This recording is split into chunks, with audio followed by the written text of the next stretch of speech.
प्रेरणादायक और रोचक कहानियों के लिए हमारे चैनल कहानी टून्स हिंदी को सब्सक्राइब करना न भूलें। तो चलिए अब कहानी देखते हैं। बहुत समय पहले राजा नाम का एक युवक किसानी करके अपनी माँ के साथ जीवन यापन करता था। उस साल फसल में लगाए हुए उसके सारे पैसे डूब गए। क्या कर सकते हैं बेटा, प्रकृति के प्रकोप से कोई नहीं बच सका। अगर पहले पता होता कि तूफान आएगा तो इतने पैसे लगाते ही नहीं। ये पहली बार तो नहीं हुआ है ना माँ। हर 2 वर्षों के बाद हम प्रकृति के शिकार होते ही हैं। किसी वर्ष तूफान आ जाता है तो किसी वर्ष वर्षा ही नहीं होती है। इसलिए हमने फैसला किया है कि हम खेती को छोड़कर खुद का व्यापार शुरू करेंगे। व्यापार के लिए भी तो पैसे लगते हैं ना। खेती से हमें कुछ लाभ होगा, मैंने ऐसा सोचा था, पर तूफान की वजह से सब नष्ट हो गया। अब हम क्या करें बेटा? अरे माँ, हमारी जमीन बेचकर जो पैसा मिलेगा उसी से व्यापार करेंगे। यही हमारा अंतिम निर्णय है। ठीक है बेटा, जो तुम्हें सही लगे वो करो, पर हाँ, जो भी करो ध्यान से करना।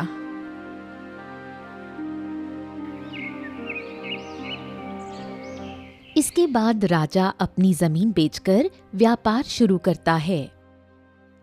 बेटा, इस पर्ची पर लिखा सारा सामान बांध देना, मैं अभी वापस आता हूँ। और हाँ, हिसाब का पैसा बता देना, आते हुए देकर चला जाऊंगा। अरे बाबा, इस सामान के केवल 100 रुपए ही हुए हैं। क्या इतना कम दाम? कहीं तुम मिलावटी सामान तो नहीं बेच रहे हो ना? इतना कम दाम भला कैसे हो गया भाई? नहीं नहीं नहीं, ऐसी कोई बात नहीं है। सामान गुणवत्ता वाला ही है। आप बिना संदेह के ले जाइए। मैं बाकी व्यापारियों की तरह अधिक दाम पर सामान नहीं बेचता। बस मेरा घर चले इतना ही काफी है मुझे। अच्छा, ठीक है, अच्छी बात है बेटा। तुम जैसे भले लोगों का व्यापार ही बढ़ना चाहिए। ठीक है, ये लो तुम्हारे 100 रुपए।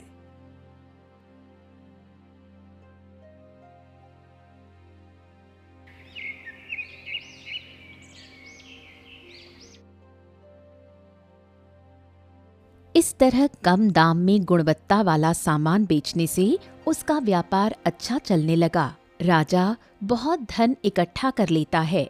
उसकी सफलता से उसके आसपास के लोग जलने लगते हैं। अरे ये देख, यहाँ पे एक बड़ा व्यापारी है, बहुत धन है इसके पास। आज रात हम इसके यहाँ ही डाका डालने वाले हैं। हाँ भाई, दुकान में भी बहुत सारा धन होगा, हम दुकान भी लूट लेते हैं। हाँ ठीक है, तुम अपने 2 साथियों के साथ इसका घर लूटो, मैं इसकी दुकान पर धावा मारता हूँ। ठीक है? हाँ, इस तरह तो हम बहुत बड़े आदमी बन जाएंगे आज रात ही। चलो, इस योजना को अंजाम देते हैं। चलो।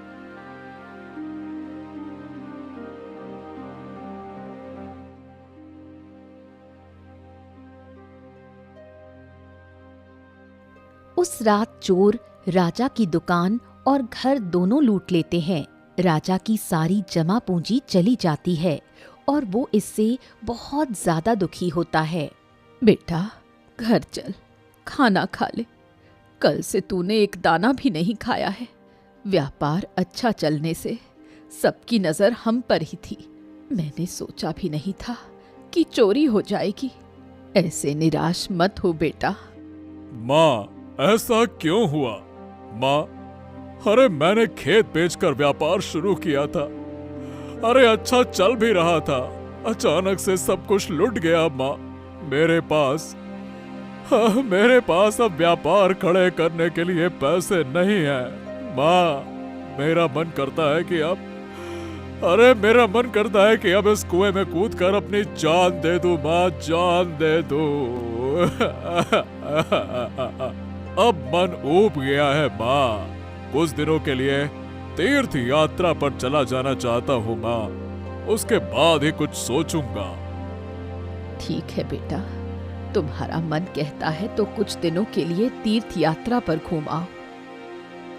इसके बाद राजा तीर्थ यात्रा पर निकल जाता है। बहुत दूर का सफर करते समय उसे रास्ते में ही रात हो जाती है। तभी वो अपने आप से कहता है, हाँ, बहुत लंबा सफर तय कर लिया है। हाँ, और रात भी हो गई है और सामने एक घर दिखाई दे रहा है। मैं वहां जाकर रात गुजारने की बात करता हूँ।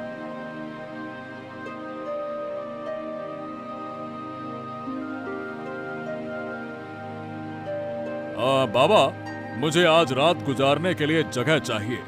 कल सवेरे होते ही चला जाऊंगा। ठीक है बेटा, तुम जितने दिन चाहो यहाँ रह सकते हो।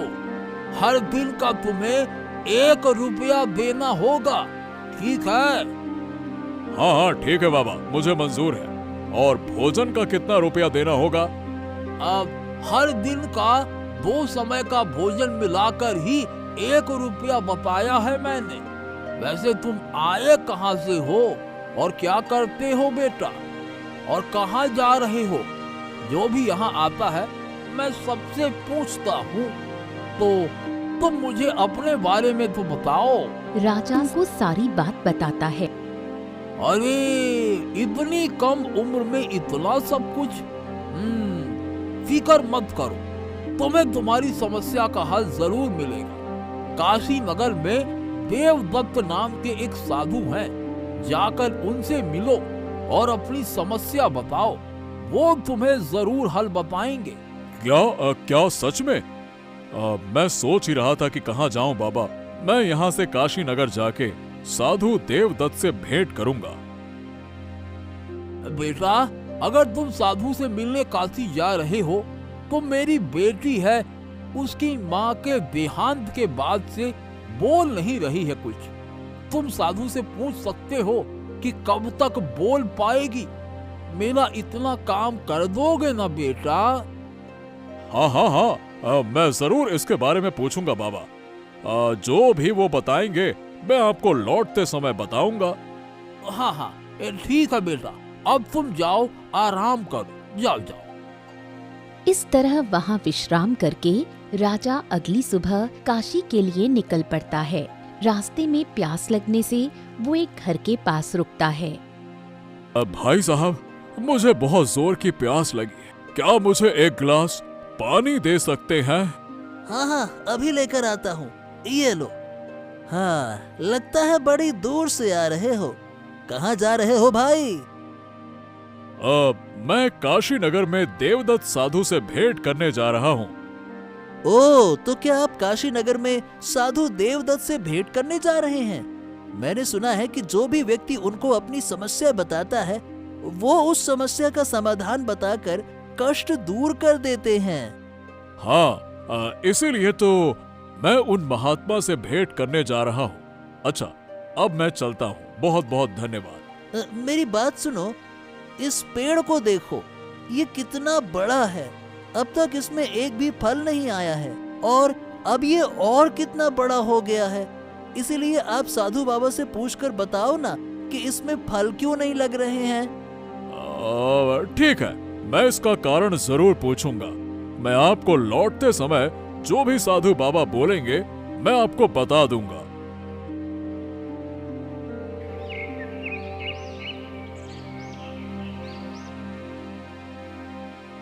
इतना कहकर राजा काशी नगर की ओर चलने लगता है। कुछ दिनों का सफर तय करने के बाद राजा साधु देवदत्त के पास पहुंच जाता है।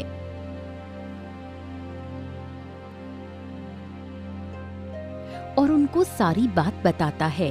तुम्हारी समस्या का समाधान मैं तभी करूंगा जब तुम मेरी दिव्य ज्योति तंत्रिका से लेकर आओगे। अब हे ऋषि देव, आपको आपकी दिव्य ज्योति कैसे मिलेगी, मुझे बताइए। पारस वन में एक तंत्रिका बहन रहती है, उसके पास जाकर तुम्हें वो दिव्य ज्योति लानी होगी। पर वो दिव्य ज्योति तंत्रिका बहन के पास क्यों है? वो तो आपके पास न होनी चाहिए। हाँ, वो पुत्र इसलिए कि कोई काली शक्ति मुझे मारकर उस दिव्य ज्योति को अपने बस में ना कर ले। अगर किसी काली शक्ति वाले के हाथ में वो दिव्य ज्योति लग गई तो सब कुछ सर्वनाश हो जाएगा। इसीलिए मैंने वो दिव्य ज्योति तंत्रिका बहन को दे दी, क्योंकि वो एक अच्छी तांत्रिका है जो काले जादू से कहीं दूर है। हाँ, तो तुम जाओ, उससे बस ये मंत्र बोलना, ओम दिव्य ज्योति नमः, ओम दिव्य ज्योति नमः। बस ऐसा बोलते ही वो समझ जाएगी कि मैंने तुम्हें दिव्य ज्योति लेने के लिए भेजा है। ठीक है? फिर इसके बाद राजा पारस वन के लिए निकल पड़ता है। वहाँ उसे वो तांत्रिका मिलती है। राजा तांत्रिका से वो मंत्र बोलता है। उस मंत्र के सुनते ही वो तांत्रिका उसे वो दिव्य ज्योति दे देती है और कहती है, ये दिव्य ज्योति अपने आप ही साधु महाराज के पास पहुंच जाएगी, बस तुम्हें इसके पीछे पीछे चलना है। फिर राजा उस दिव्य ज्योति के पीछे पीछे साधु देवदत्त के पास वापस आ जाता है। दिव्य ज्योति साधु के शरीर में समाहित हो जाती है। हाँ, तो बोलो बेटा, क्या है तुम्हारे सवाल? एक बात याद रखना, मैं बस 2 सवालों के ही जवाब दे पाऊंगा। ठीक है? इतना सुनकर राजा सोच में पड़ जाता है। अरे अब क्या करूं मैं? साधु महाराज तो केवल 2 ही प्रश्नों के उत्तर देंगे और मेरे पास हैं 3 प्रश्न। करूं तो क्या करूं? एक काम करता हूं, मैं उस बाबा और उस व्यक्ति के प्रश्न के बारे में जान लेता हूं। उन लोगों ने मुझे बिना जान पहचान के ही कितनी मदद की है। हाँ। इतना सोचकर राजा साधु से बोला, तो साधु महाराज, एक बूढ़े बाबा की लड़की है जो अपनी माँ के देहांत के बाद से बोली नहीं है। क्या आप बता सकते हैं कि वो कब बोलेगी? राजा के प्रश्न सुनकर साधु महाराज उन प्रश्नों के उत्तर देते हैं। उन प्रश्नों के उत्तर पाकर राजा वहाँ से चल देता है। राजा चलते चलते वापस उसी व्यक्ति के पास पहुँचता है। व्यक्ति उसको देखकर बोला, हाँ, आ गए भाई। तुम्हें साधु महाराज ने मेरी समस्या का समाधान बताया? हाँ, उन्होंने बताया कि उस पेड़ के नीचे 8 घड़े धान से भरे हुए जमीन के अंदर गड़े हुए हैं। तुम उन घड़ों को जमीन की खुदाई करके निकाल लो। क्या बात कर रहे हो? ऐसा कहा हूँ साधु महाराज ने? तो ठीक है, मैं अभी खुदाई शुरू करता हूँ। हाँ। इतना कहकर वो व्यक्ति खुदाई शुरू कर देता है। कुछ देर बाद उसे वो घड़े जमीन के अंदर मिल जाते हैं। अरे बाप रे, इतना सारा धन! अरे रे, अरे आज तो मैं सचमुच में धन्य हो गया। भाई तुम एक काम करो, इनमें से कोई भी 5 घड़े तुम ले लो। हाँ। नहीं भाई, मुझे इन घड़ों की कोई आवश्यकता नहीं है। अरे मैं खुश होकर दे रहा हूँ ना, तो तुम इन्हें रख लो। और हाँ, तुम मेरी साइकिल ले जाओ जिस पर घड़ों को ले जाने में आसानी होगी। हाँ, ले जाओ।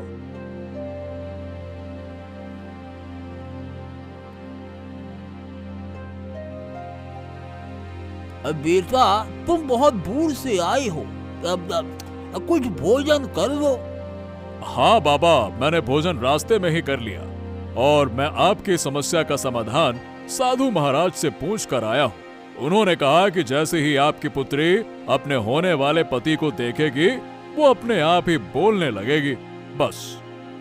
बाबा और राजा बातें कर ही रहे थे कि इतने में बाबा की लड़की वहाँ आ जाती है। बाबा की लड़की राजा को देखकर बोली, अरे बाबा, ये कौन है? मैंने इन्हें पहले कभी यहाँ नहीं देखा। बाबा अपनी लड़की को बोलता देख बहुत खुश होते हैं। अरे बेटा, कितने दिनों बाद मुझे तुम्हारी आवाज सुनने को मिली। आज मैं बहुत प्रसन्न हूँ। ठीक है बाबा, अब मैं चलता हूँ, मुझे काफी दूर जाना है। अरे कैसे बेटा, ऐसे कैसे? देखो, अभी कुछ देर पहले तुमने बोला कि साधु महाराज ने कहा है कि मेरी बेटी अपने होने वाले पति को देखते ही बोलने लगेगी। तो देखो अब वो बोलने लगी है और उसने तुम्हें देखा है, इसका मतलब तुम ही उसके होने वाले पति हो। हाँ। पर बाबा, अरे पर वर कुछ नहीं, तुम ही हो मेरी बेटी के होने वाले पति। हाँ। बाबा के इतना कहने पर वो उस लड़की को अपनी पत्नी के रूप में स्वीकार कर घर की ओर चल देता है।